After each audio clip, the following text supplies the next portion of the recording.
Thank you very much.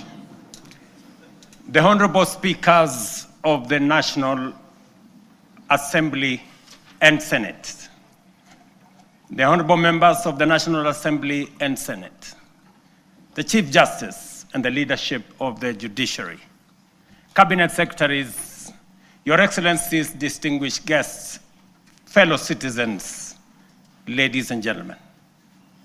2 years ago, when I delivered my first State of the Nation address, I had a vision to sell. Today, I have a story to tell. A story written not in the quiet offices or the comfort of boardrooms, but out in the blazing sun of our farms, in the dust of construction sites where our affordable homes now rise, and in the grit of our community health workers, doctors, medical professionals who refuse to surrender in the quest for universal health coverage. It is written in the steady hum of our factories, in the determination of millions daring to dream and finance their vision through the Hustler Fund, in the courage of our young people working on housing sites, in the Climate Works program, in the digital ecosystem, and in the bravery of those who, looking beyond our borders, have sought livelihoods abroad to sustain families back home. A story of sacrifice, a story of sweat, a story of progress that has not come easy.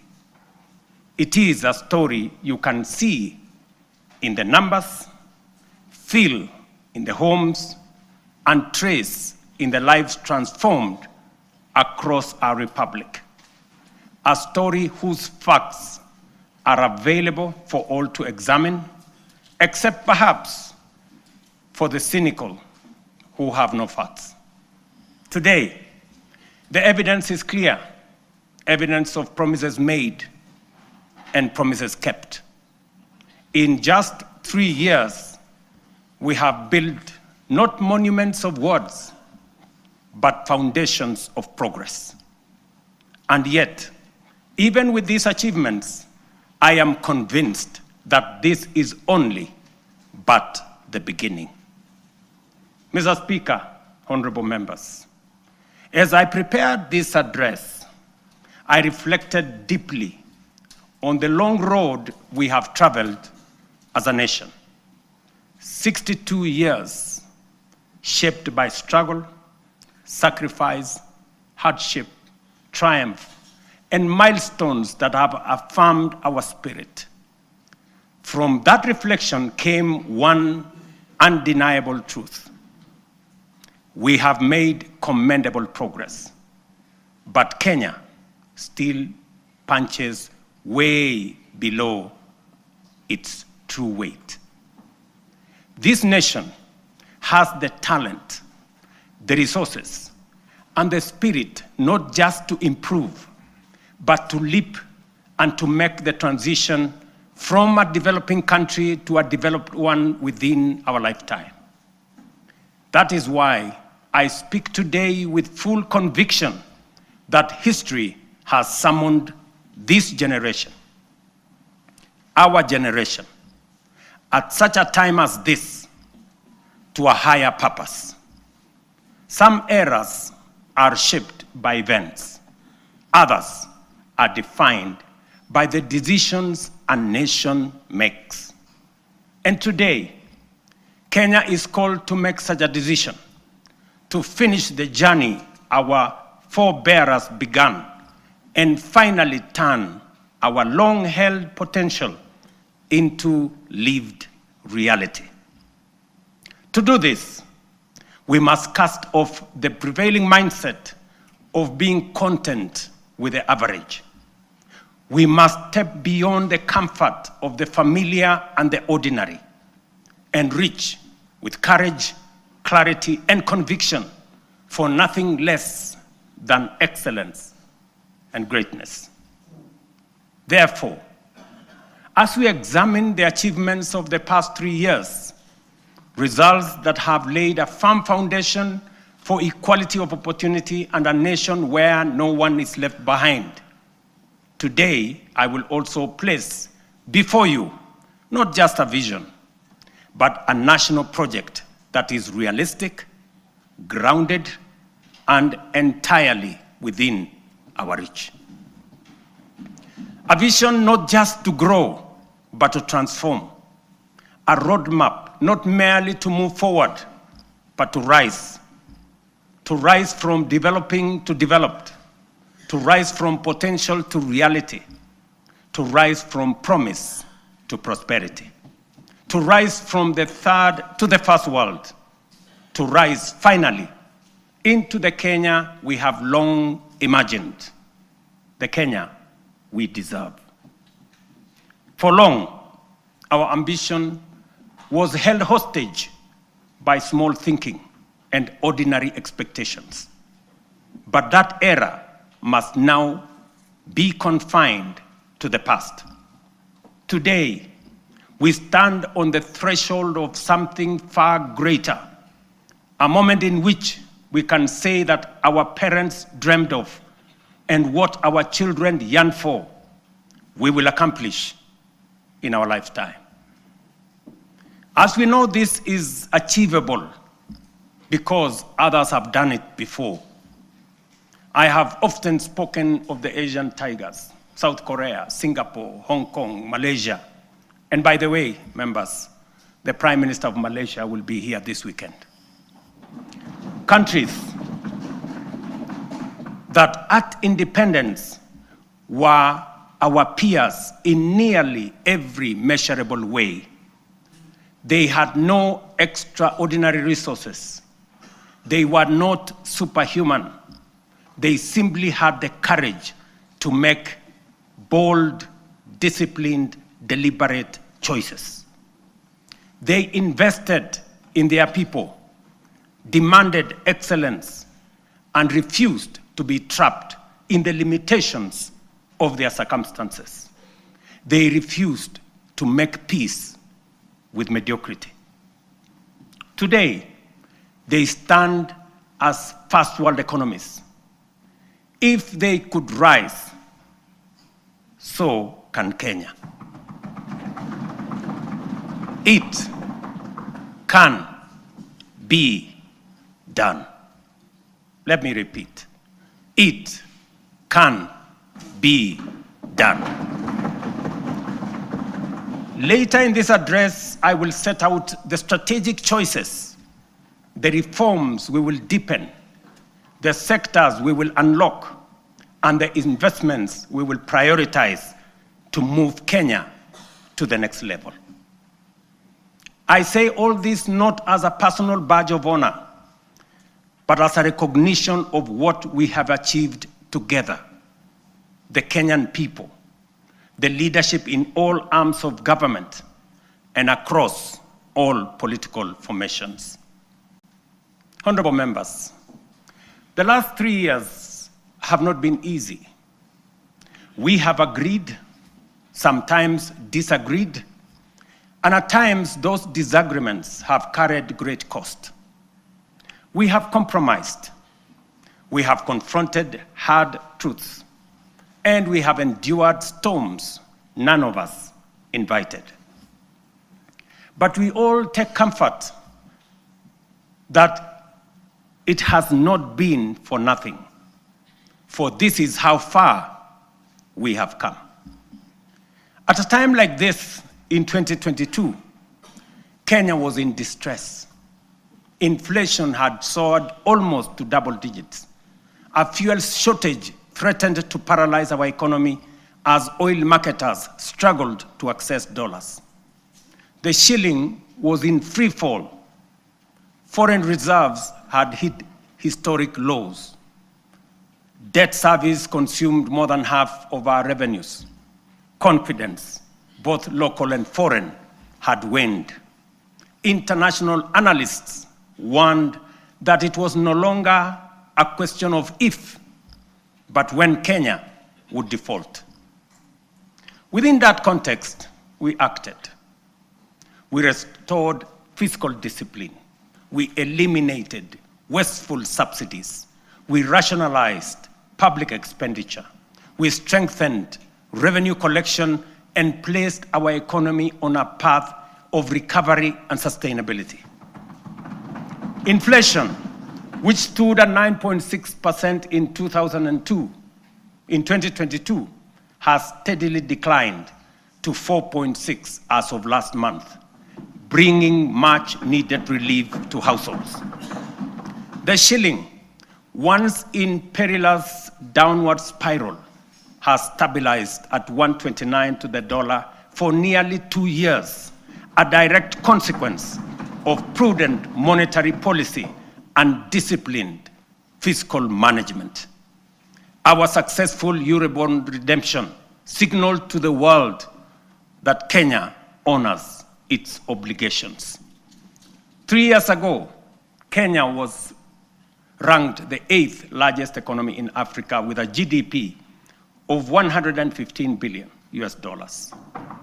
Today, our GDP has increased to $136 billion, moving us up to become the 6th largest economy on the continent, according to IMF. This steep rise, ladies and gentlemen, is not accidental. It is the product of deliberate choices, disciplined execution, and strategic reforms that have strengthened our economy and unlocked its potential. Our foreign reserves have surpassed US dollars 12 billion, the highest in independent Kenya. This has restored certainty, cushioned our economy from external shocks, and restored investor confidence. International markets have taken note. Just this week, 14 of the world's leading financial institutions, including Citigroup, JP Morgan, Standard Chartered, and Goldman Sachs, projected that Kenya's economy will expand by between 5 and 5.8% in 2026. This confidence is anchored in solid fundamentals: lower credit costs, rising exports, improved household spending driven by low inflation, and a broadly stable macroeconomic environment. Standard & Poor's has upgraded Kenya's sovereign credit rating from B- to a firm B, our first upward revision in many years, signaling renewed international confidence. This upgrade lowers our risk profile, attracts more investment, and reduces borrowing costs for both government and the private sector. Fellow citizens, our foreign direct investment has more than tripled from US dollars 463, or about 60 billion shillings in 2021, to US dollars 1.5 billion, almost 195 billion Kenya shillings in 2024. In the last 36 months, over 300 new businesses, including 500 foreign companies, have registered and set up shop in Kenya, reflecting renewed confidence and improved ease of doing business.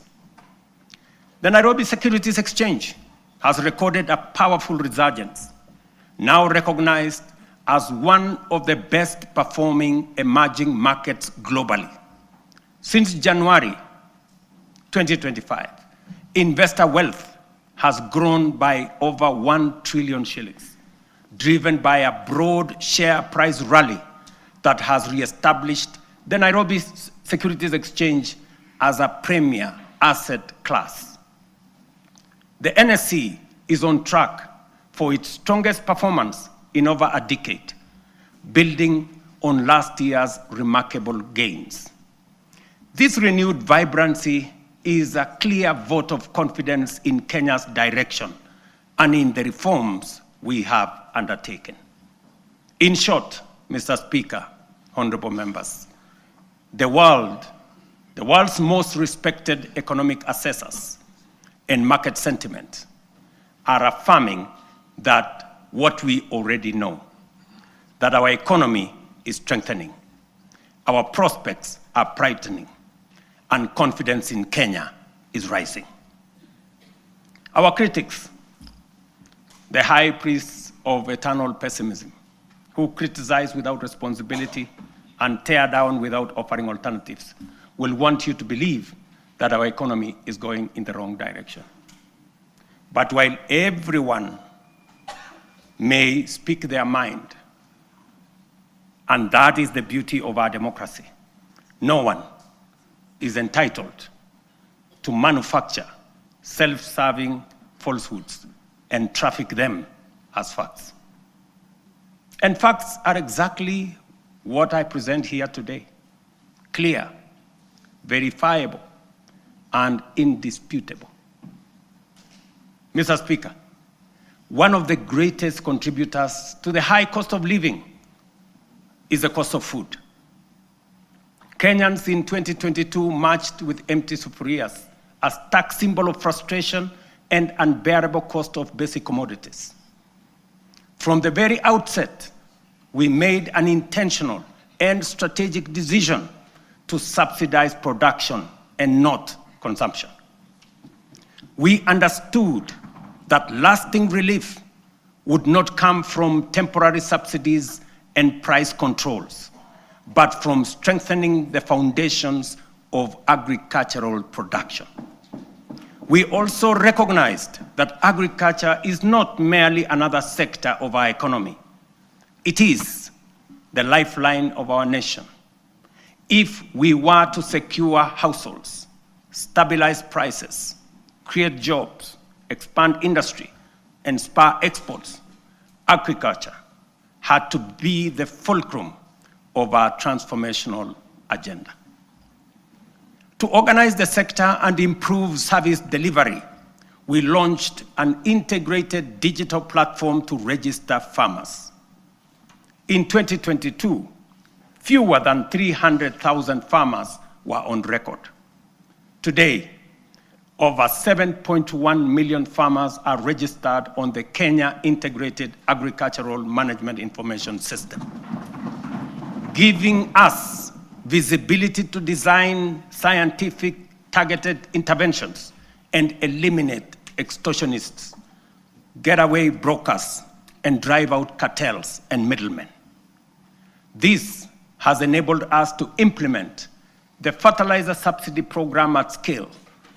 To date, over 21 million bags of affordable fertilizer have been distributed, reducing the price by nearly 2/3 and saving farmers Kenya shillings 105 billion so far.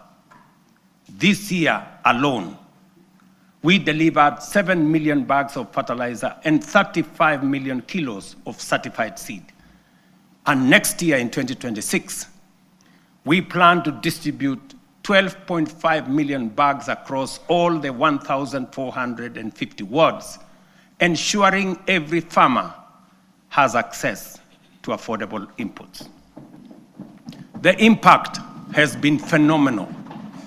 Productivity in all our agricultural sectors has gone up. National maize harvests have risen from 44 million bags in 2022 to 67 million bags in 2024, setting the stage for a historic harvest this year of 70 million bags.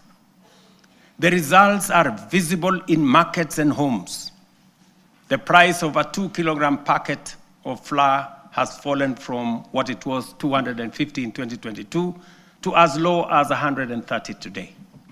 For millions of households, this is meaningful daily relief. The transformation across our value chains is equally compelling. Tea production has grown, with earnings rising from Kenya shillings 138 billion in 2022 to Kenya shillings 215 billion in 2024, a 56% increase. The coffee sector, once on the brink of collapse, is roaring back. Nearly 50,000 seedlings have been distributed, earnings have risen from an average of Kenya shillings 70 per kilo to now between 120 and 150 shillings per kilo. We are on track to increase exports from 48,000 metric tons to 60,000 metric tons this year, and projected to reach 150 million tons in 3 years' time. Edible oils acreage under production expanded by 90% between 2022 and April 2025, cutting the edible oil import bill by 17 billion in 1 year. By 2027, we aim to halve this bill, saving Kenya nearly 60 billion in foreign exchange. Cotton production has nearly tripled.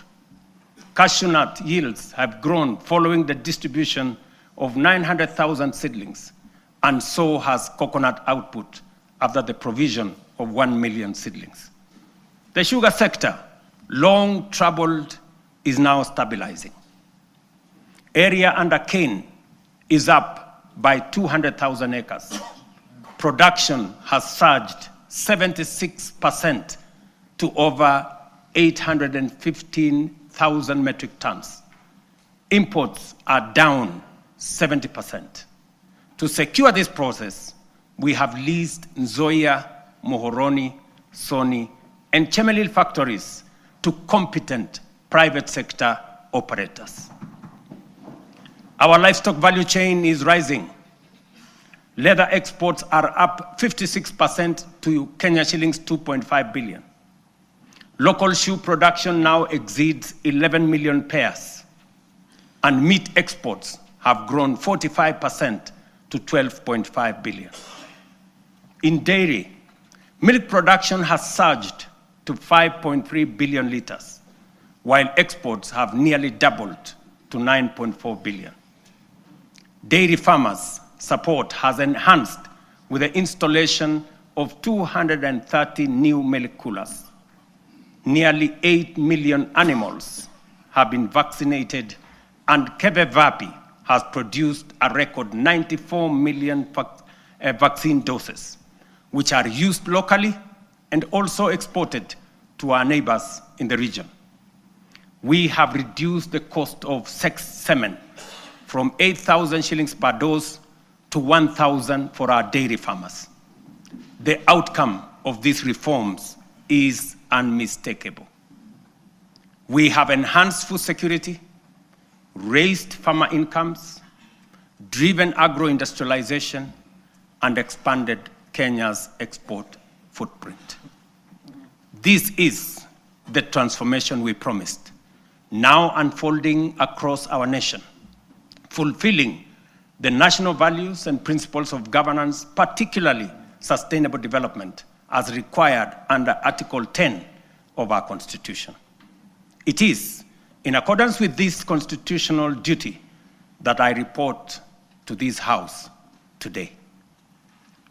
Mr. Speaker, honorable members, let me now turn to healthcare, the foundation of human dignity and the heartbeat of every nation that chooses compassion over neglect. Over the last 3 years, we have undertaken the most ambitious transformation of health systems since independence. Reforms rooted in equity, powered by innovation, and guided by a simple conviction that every Kenyan, wherever they live and whatever their means, deserves equal care. 27 million Kenyans are now registered in SHA, more than triple the number ever reached by the former NHIF. This is a demonstration that leaving no one behind was and is not a slogan. It is a promise on course to fulfillment. Additionally, more than 10,000 health facilities across the country have signed in to serve under this new system. But honorable members, real healthcare begins long before patients reach a hospital. That is why in September 2023, we deployed 107,000 community health promoters, the largest primary health workforce in our history, trained, equipped, and present in every ward in all our 47 counties. Their impact has been extraordinary. Consider 3 statistics. 8.9 million households have so far been visited. 9.9 million diabetes screenings have been done with 134,000 cases diagnosed. 6.5 million hypertension screenings have been conducted with 305,000 cases confirmed. Millions of lives have been touched and thousands saved. This is what equity looks like. This is the meaning of universal health care.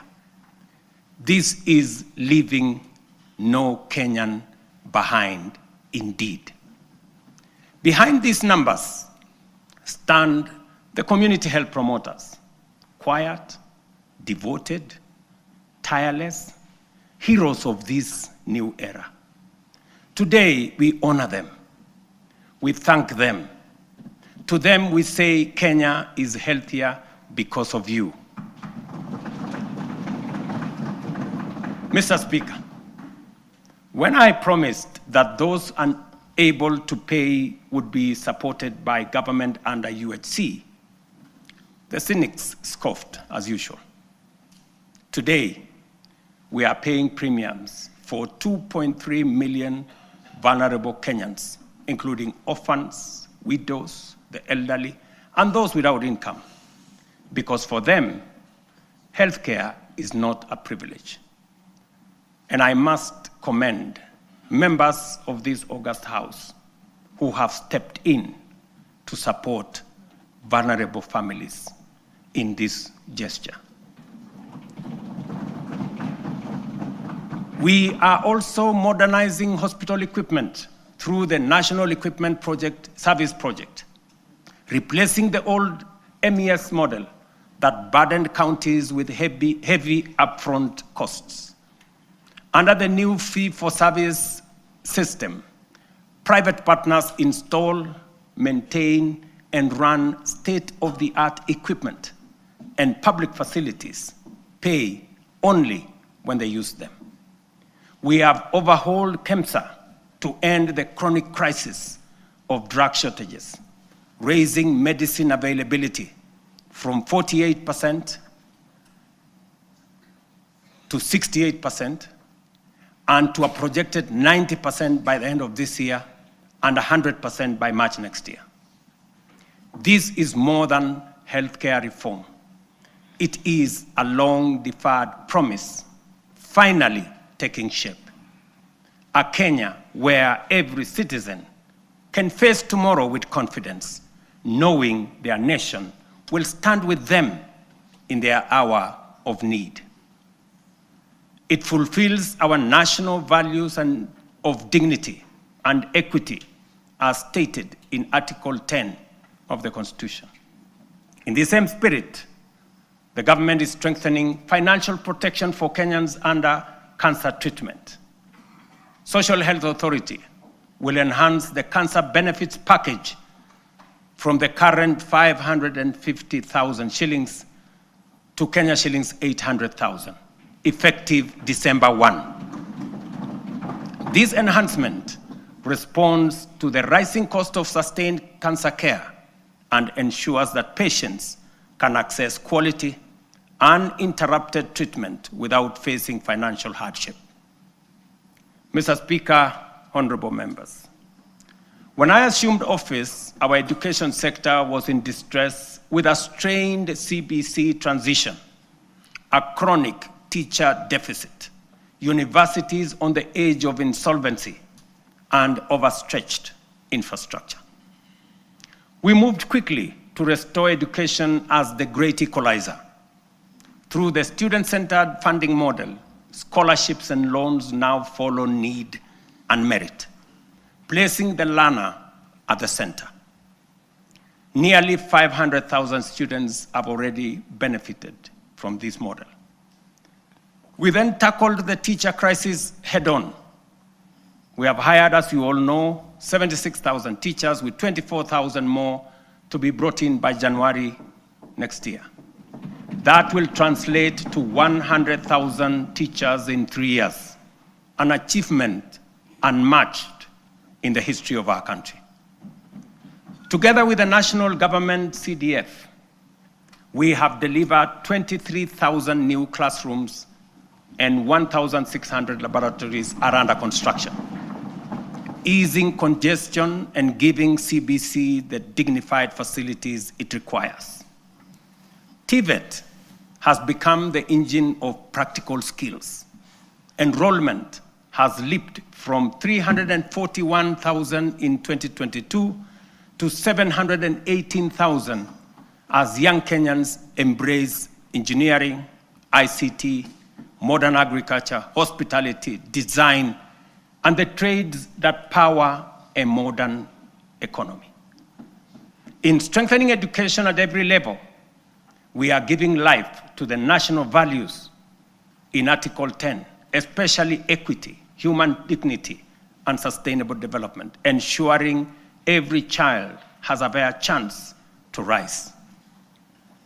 Mr. Speaker, honorable members, 3 years ago when we said we would deliver affordable housing, the cynics dismissed it. They said it was fantasy. When they realized we were serious, they called it impossible. And when we broke ground across the country, they suggested that these projects would stall. Today, those doubts have given way to a very different question from Kenyans everywhere. How do I own one of these units? That is now the question. Across the country, we are delivering the most extensive housing rollout in Kenya's history. 230,000 affordable homes. And we meet student needs. 178,000 beds have been packaged for universities, TVETs, KMTCs, with 74,000 already under construction, transforming a sector where fewer than 10% once had decent accommodation. Additionally, 270 modern markets are taking shape nationwide, providing vital spaces for women and MSMEs, with another 175 underway, expanding the backbone of local commerce. And through the Nairobi River Regeneration Program, 44,000 young people are restoring the river corridor and preparing sites for 10,000 social homes along the renewed riverfront. The program, the housing program, including markets and hostels, has created over 428,000 jobs. Jobs that include architects, engineers, plumbers, electricians, carpenters, masons, steel workers, transporters, and thousands of MSMEs in fittings, fabrication, and interior design work. At peak next year, it will employ at least 1 million Kenyans. Honorable members, this program is far more than housing.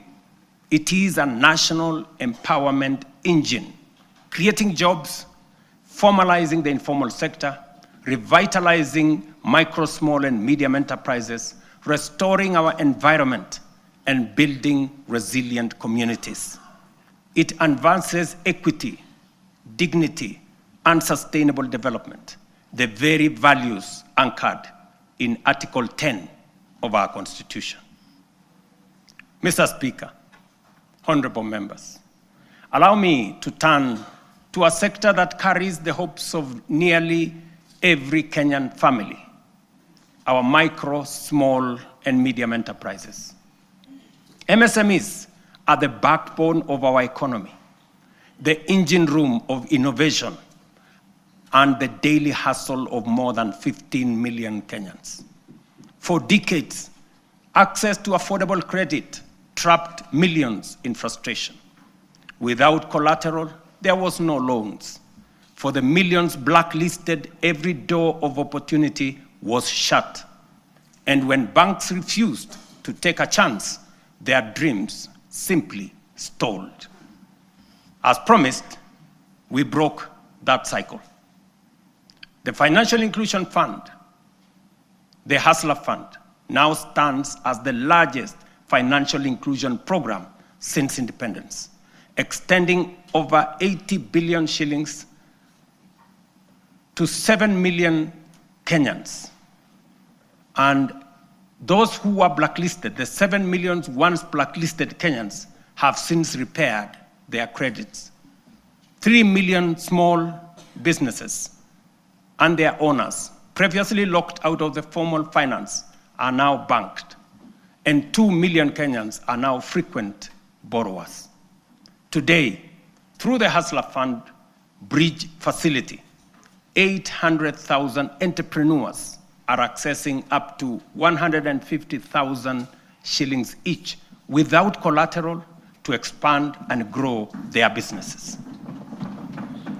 But honorable members, credit alone is not enough. Many young people do not lack ideas, they lack opportunity. That is why we launched Nyota, the National Youth Opportunities and Transformation Agenda, one of the most ambitious youth empowerment programs in our history. Over the next 5 years, Nyota will uplift 820,000 unemployed young people through apprenticeship, recognition of prior learning, entrepreneurship grants, digital skills training, and support savings. When the program is fully implemented, it will have placed 90,000 young people into work or enterprise, certified 20,000 into different skill areas, capitalized 110,000 businesses, and matched savings for 190,000 savers, while building capacity of 600,000 more to undertake government procurement under the ACBO program. Ladies and gentlemen, over the past 3 years, our digital transformation agenda has become one of the most powerful engines of renewal. A quiet revolution changing how Kenyans live, how they work, learn, or do business. We have expanded the fiber optic by 24,000 kilometers and moved from 0 public Wi-Fi hotspots in 2022 to nearly 1,500 today, connecting communities once left behind. We have set up 300 digital innovation hubs with 400 in the pipeline, gateways where ideas grow and enterprises begin. At the heart of this shift is digital government. From less than 400 services on eCitizen to 22,500, we have delivered one of the fastest digital migration in the world. Access is easier, efficiency higher, leakages sealed, and corruption pushed out. And as our young people are driving it, nearly 2 million have been trained in digital skills, and 300,000 now earn a living online through Ajira, Jitume, and our expanding business process outsourcing sector. Mr. Speaker, having set out the work of the last 3 years, it would be easy, almost comfortable, to pause, congratulate ourselves, and settle into the warmth of modest progress. But comfort is how nations stall. It is how Kenya once slowed while the Asian tigers raced ahead. We cannot allow that. We will not allow that. And we must not allow it. Because this moment demands more of us. More courage, more ambition, and a refusal to settle for the ordinary. As I said earlier, we often speak of the Asian tigers with a reference that makes their rise seem like a miracle. from a distant world. We marvel at how they journeyed from poverty to industrial powerhouses, from aid recipients to exporters of world-class goods. And we ask, what secret advantage did they have? History answers us plainly. They had none. Their rise was not magic. It was intentional and crafted through leadership, discipline, strategic investment, and uncompromising rejection of mediocrity. Their stories begin in ruins. The example of post-war Japan, with barely 2,000 kilometers of paved road, and South Korea, whose GDP per capita was nearly identical to Kenya's at independence. Today, Japan commands over 1.1 million kilometers of paved roads, while Kenya has 22,000, 62 years after independence. South Korea's GDP per capita now exceeds 36,000 US dollars, compared to our own 2,200 US dollars. These comparisons are not meant to indict us, but to demonstrate what becomes possible when a nation chooses ambition over resignation. From their journeys, clear lessons emerge. These nations set aside small dreams and integrated boldly with global markets. They built first world infrastructure in what was third world environments. They invested obsessively in their people, the engineers, scientists, innovators, and technicians who powered their ascent. They generated electricity from all sources available to power their enterprise, innovation that led to manufacturing, industrialization, and progress. They simplified investment through institutional reforms that allowed capital, technology, and talent to progress without friction. They prioritized production by planning their industries long before those industries emerged. Critically, they nurtured ecosystems of relentless innovation, giving rise to global giants like Samsung, Hyundai, Toyota, and Sony, companies that began modestly and grew to define modern history. The task before us, therefore, is unmistakably clear. If Kenya is to grow at scale, we must raise our ambition. It is for this reason, Mr. Speaker and honorable members, that under my leadership, we are raising the bar of national ambition. And that is why I am today submitting a roadmap to take Kenya to the next level. We are committing to undertake a minimum of 4 major national priorities whose rationale I shall explain. First, we must invest relentlessly in our people, in their education, skills development, scientific training, and innovation capacity. We have already set the foundation through the major reforms in the education sector. We have increased the education budget from 490 billion in 2021 to over 700 billion this year, which has facilitated better infrastructure in our education system, more teachers and trainers, and enhanced funding for our colleges and universities.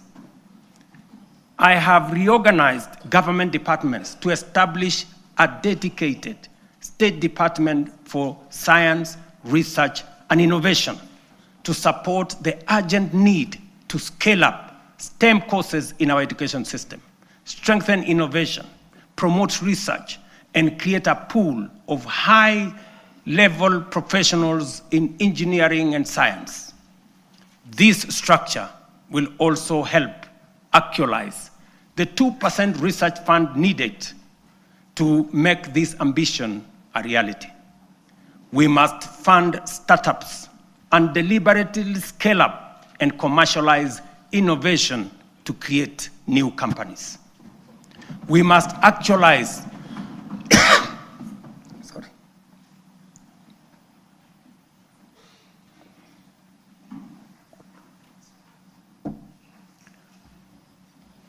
We must actualize the National Research Fund, moving from the current 0.8% of GDP to 2% of GDP.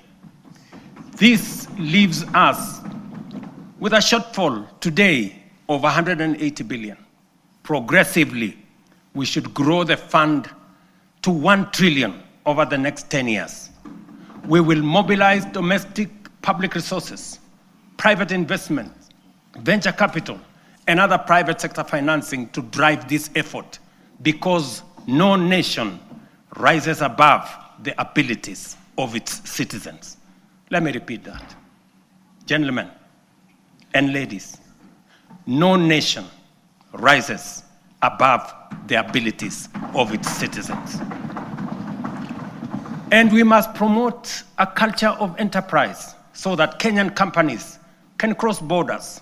The example of Safaricom's M-Pesa, growing from a local solution into a global financial platform, serving more than 70 million customers in 170 countries today. This demonstrates the possibilities we can unlock. Secondly, we must turn around our economy from a net importer to a net exporter of products, goods, and services. The most urgent being imports of food products that cost us 500 billion shillings every year. Just imagine. We are importing maize, wheat, rice, edible oil, to Kenya at a cost of 500 billion shillings every year. As I mentioned earlier, we have already made interventions to reduce imports of maize, sugar, edible oils, rice, wheat, but our efforts are undermined by the natural limits of rain-fed agriculture. We can no longer allow the clouds to determine whether our people eat or not. We are able to produce enough for domestic consumption and exports. Expanded modern irrigation is now necessity and the only path forward.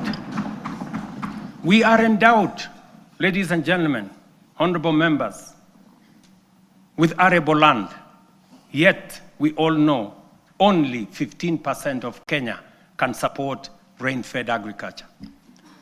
And this limited area is what we have relied on to feed the entire nation. While 85% of Kenya does not receive sufficient rainfall, if we harvested and stored rainwater, we can bring vast arable lands in these arid and semi-arid regions into productive use.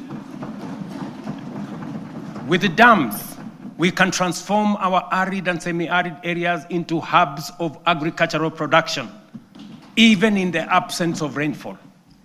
We must never give up on the potential of these regions simply because they receive little rain. And we must never confuse the lack of rain with the lack of water. This is why we must build at least 50 mega dams nationwide, alongside 200 additional medium and small dams and thousands of micro dams to collect and store water, not only to secure our food supply, but to bring at least 2.5 million additional acres under irrigation within the next 5 to 7 years. Therefore, the commitment to harvest and store water is not simply about food and water security. It is a strategic, nation-shaping investment, one that underpins our aspiration to be a net exporter of agricultural products, underpins economic independence, rural prosperity, and sustainable development. The Ministry of Water and Sanitation and Irrigation, alongside all relevant agencies, have already mapped out precise locations of these dams. These projects span the breadth of our republic. Sorry. From the High Grand Falls, a mega dam on River Dawa in Mandera, Isiolo, Basalinga Dam, Yata in Machakos, Singli Canal in Garissa, Soin Koru in Kisumu, Rumuruti in Laikipia, Thochi in Embu and Tharaka, Lowat in Turkana, Mahoya Dam, straddling Nyeri and Kirinyaga, Narosra in Narok, Aror in Elgeyo Marakwet. Others include Ndarugu in Kiambu, Kokwanyo in Homa Bay, Rare in Kilifi, Tongaren in Bungoma, and many more strategic sites nationwide.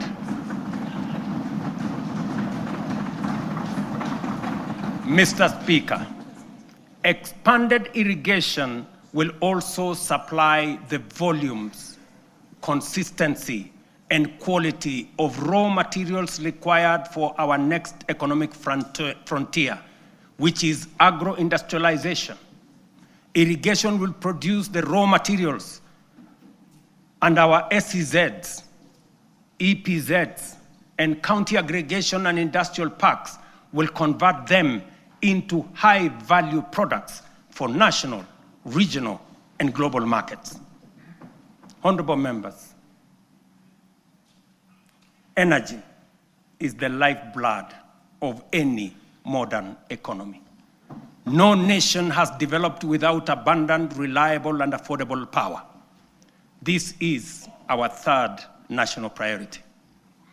Although we have an installed capacity of 3,300 megawatts, the intermittence of solar and wind means our farm capacity is only 2,300 megawatts, far below what the Kenya of the present, let alone tomorrow, will require.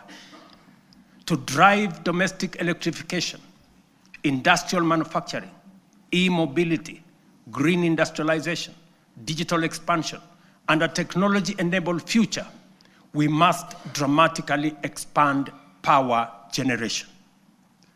Kenya is blessed with diverse, largely underexploited renewable sources, including geothermal, solar, hydro, wind, and nuclear. To undertake large-scale value addition, agro-processing, manufacturing and industrialization, sufficient, affordable, and reliable energy is a top imperative. Modern technologies, such as data centers and artificial intelligence, require large-scale energy supply. To modernize our economy, leverage on technology to create new opportunities, and to turn our agriculture and natural resources into products, manufacturing and industrialization consume many megawatts of energy. As a result, we have to generate an additional 10,000 megawatts in the next 7 years, so as to move our country to the next level and undertake the transition necessary for our growth. Our fourth national priority is transport and logistics. As the region's economic and diplomatic hub, home to the United Nations' largest office and only office in the Global South, and the sixth largest economy in Africa, Kenya must maintain world-class seaports, airports, highways, and digital corridors. Efficient transport and logistics are the backbone of our competitiveness. They accelerate national development, connect products to markets, move goods and services, lower the cost of doing business, and will reinforce Kenya as the aviation and commercial capital of East and Central Africa. History teaches us that nations rise on the strength of transport and logistics. Japan's post-war revival, enabled by strategic road expansion, is a clear example. From only 2,000 kilometers of road, they constructed over 1 million kilometers of paved road in 7 decades. We in Kenya, you know, we have only constructed 22,000 kilometers over a relatively similar period. To scale up, ladies and gentlemen, honorable members, our transport and logistics program, the Ministry of Roads and Transport have already mapped out a comprehensive network of 2,500 kilometers of highway for dualing and 28,000 kilometers of road to be tarmacked over the next 10 years. We will onboard private-public partnership in the modernization of Jomo Kenyatta International Airport, Mombasa and Lamu Airport, and sort out the challenges facing Kenya Airways by next year. This work is already in progress. Next week, I will launch the dualing of the 170-kilometer Rironi-Naivasha-Nakuru-Mau Summit Road. On the same day, I will break ground on the dualing of the 58-kilometer Rironi-Mai-Mahiu-Naivasha road. The gridlock that paralyzes these roads every day, especially on weekends and holidays, will soon, by God's grace, be a thing of the past. Additionally, roads earmarked for dualing include Muthaiga Kiambu Ndumberi, Machakos Junction Mariakani, Mau Summit Kericho Kisumu, Kisumu Busia, Mau Summit Eldoret Malaba, Athi River Namanga, Karatina Nanyuki Isiolo, Makutano Embu Meru Maua, Mtwapa Malindi Mombasa, all the way to Lungalunga, Kericho Kisii Migori Isabenia, and Nakuru Nyahururu Karatina, Kisii Oyugis Ahero. The northern bypass, James Gishuru roads, Bomas Karen Gong, and Bomas Ongata Rongai Kiserian, including Gong Isinya and Naivasha to Kikuyu, among many other key corridors nationwide. This infrastructure drive will also include extending the standard gauge railway from Naivasha to Kisumu and eventually to Malaba. And that exercise, ladies and gentlemen, is beginning in January. In just 2 months, we will be beginning that process. Honorable members, estimates indicate that achieving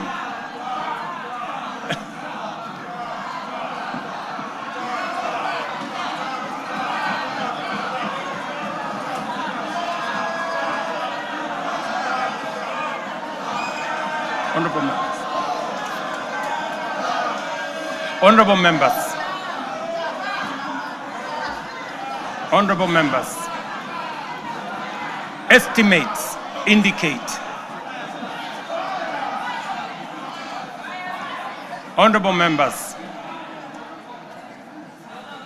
estimates indicate that achieving these 4 priorities will require at least 5 trillion.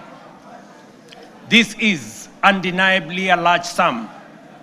Some may see it as unrealistic, even audacious, for a country like ours. But allow me to recall President John F. Kennedy's words in 1962 as he rallied America to reach the moon. And this is what he said, and I quote, "We choose to go to the moon in this decade and do the other things, not because they are easy, but because they are hard. Because that challenge is one we are willing to accept. one we are unwilling to postpone. These 4 projects are our national imperatives, commitments we must embrace without hesitation, not because they are easy, not because they are cheap, but because they are absolutely necessary, because they are worthy of our time. This is the assignment of our generation. This is the purpose for this administration and this parliament, the 13th parliament. And this is the moment we must rise up to. Which brings us to the next question. Given our fiscal constraints, how shall we finance these transformative projects and do so sustainably? The answer, ladies and gentlemen, lies in 2 key financing vehicles: the National Infrastructure Fund and the Sovereign Wealth Fund. As noted earlier, our development ambitions require sustained, large-scale investment in education, in roads, in energy, water systems, logistics, transport, and digital network. Yet, our fiscal space is narrow. We cannot continue funding essential infrastructure through unsustainable borrowing and burdening taxpayers with additional taxes. But neither can we afford to postpone these imperatives without risking our future.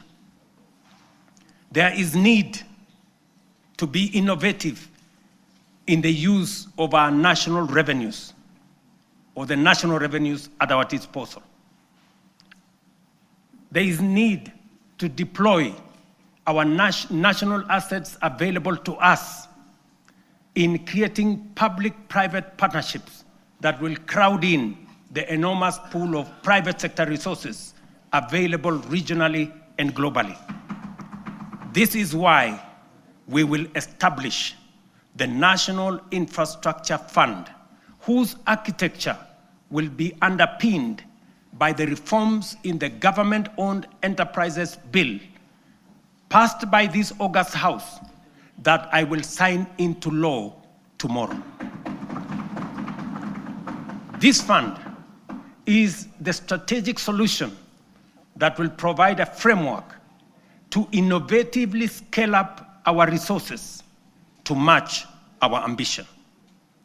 It will fulfill our manifesto commitment to rebuild Kenya's infrastructure while reducing reliance on tax and debt. We will do this by using budgeted resources prudently and introducing a financing architecture that leverages capital markets, diversifies ownership through unlocking of national assets through privatization, and use PPP frameworks to channel private capital into public priorities. For decades, Kenya has privatized major public assets, from Kenya Airways to KenGen, from Kenya Re to Safaricom. Yet, we cannot point to enduring national assets built from privatization proceeds because the funds were absorbed into budgets and spent. The National Infrastructure Fund will break this cycle.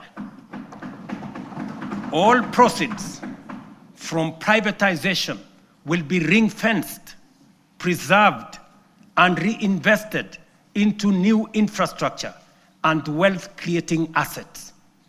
When ownership shifts to the private sector for efficiency, the benefits to the public will not diminish, they will multiply. For every shilling invested from privatization proceeds, we aim to attract 10 shillings from long-term investors drawn from pension funds, sovereign partners, private equity, and development finance institutions. This multiplier will allow us to build critical infrastructure without adding to tax or debt burden. This model is proven. Australia's Future Fund, Singapore's Temasek, and UAE's Mubadala demonstrate that commercially run public investment funds can grow national wealth and deliver transformative infrastructure. The National Infrastructure Fund is therefore more than a financing tool.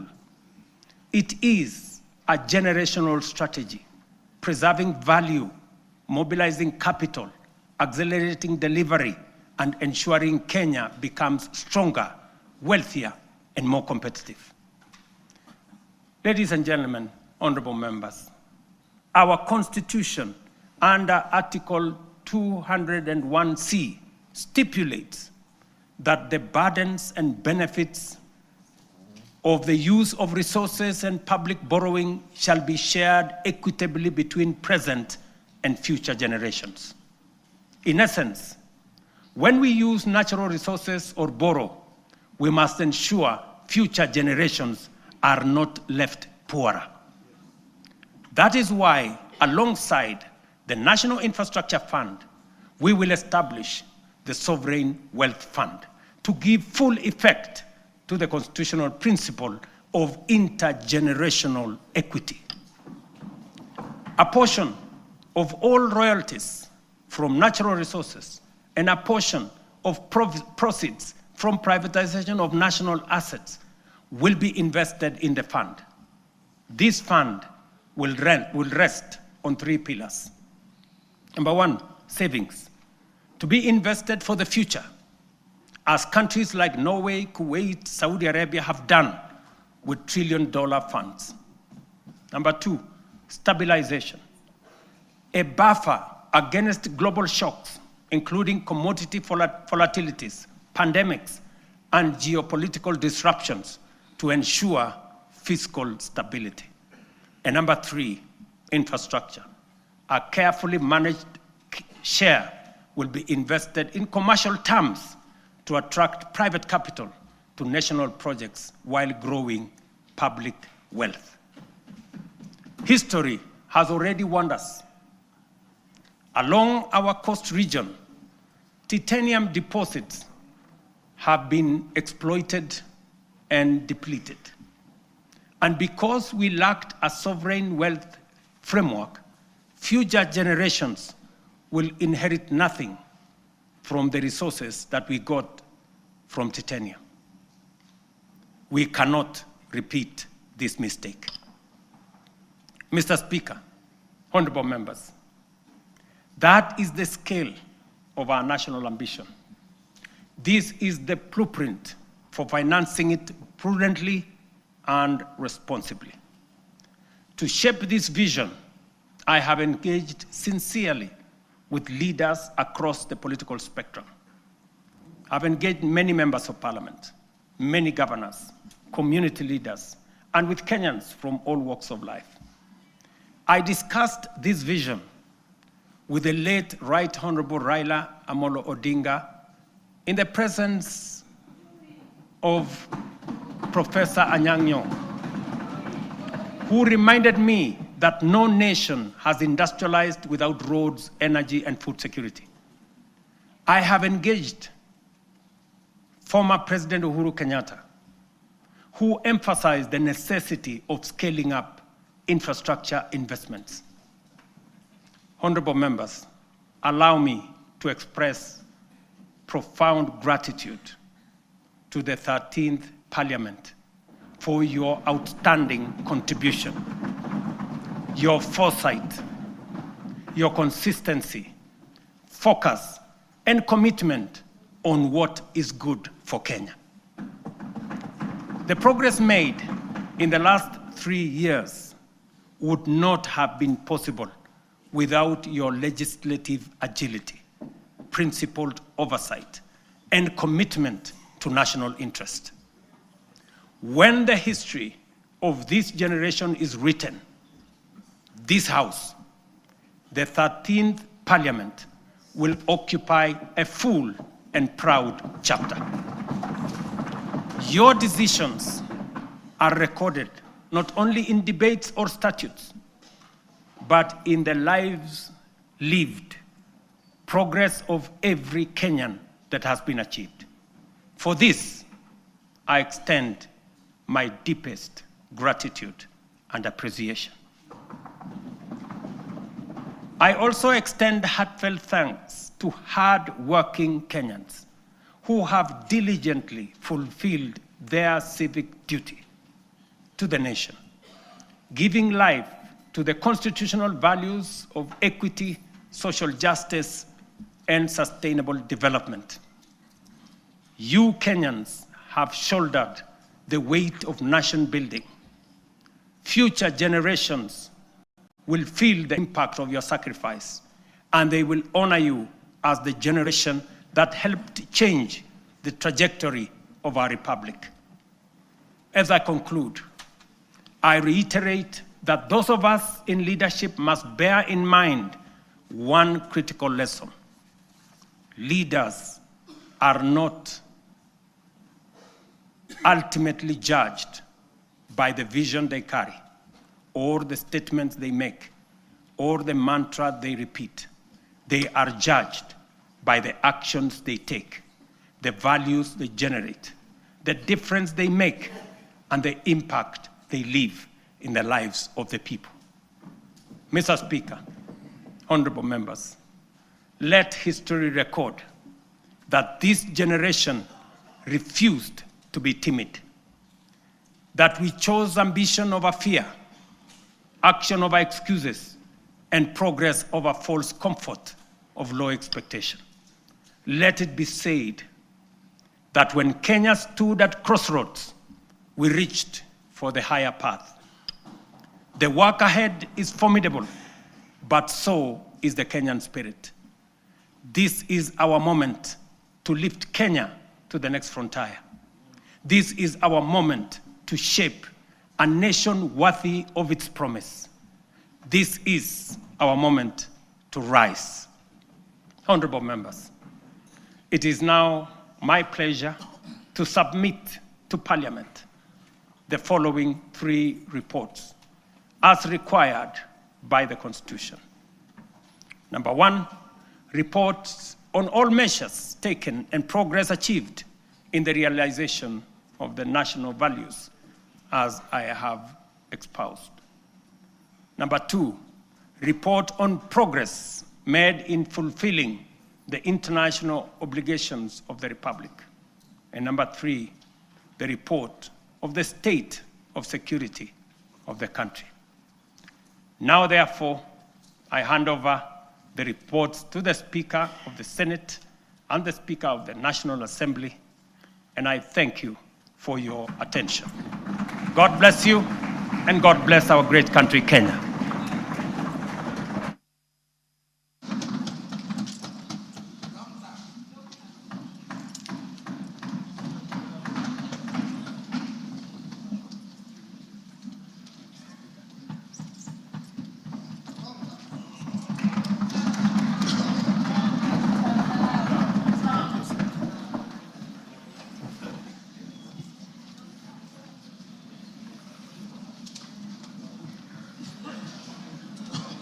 Honorable members, let us be upstanding.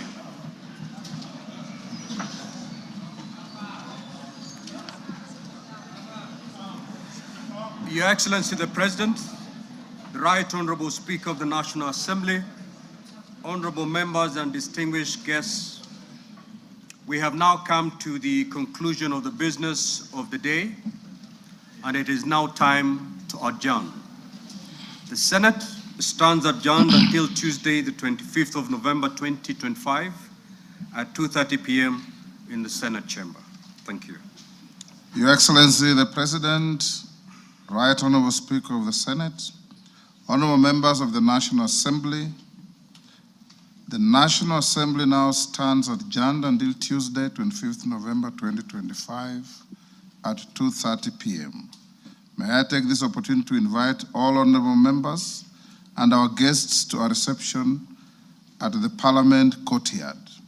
May I also request all honorable members and our guests to remain standing in your places until the procession of His Excellency the President and the speakers leave the chamber.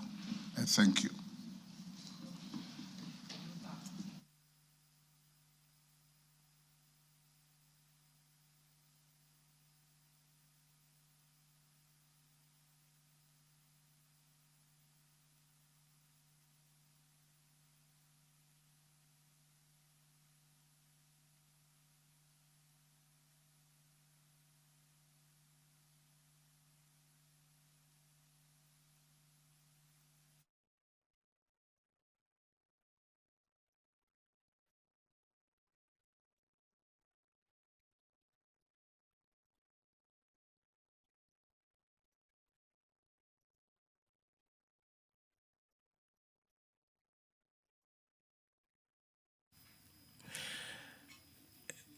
The president has wound up his address to the nation. He was addressing a joint sitting of parliament, and he's currently walking out of the National Assembly chambers led by the maces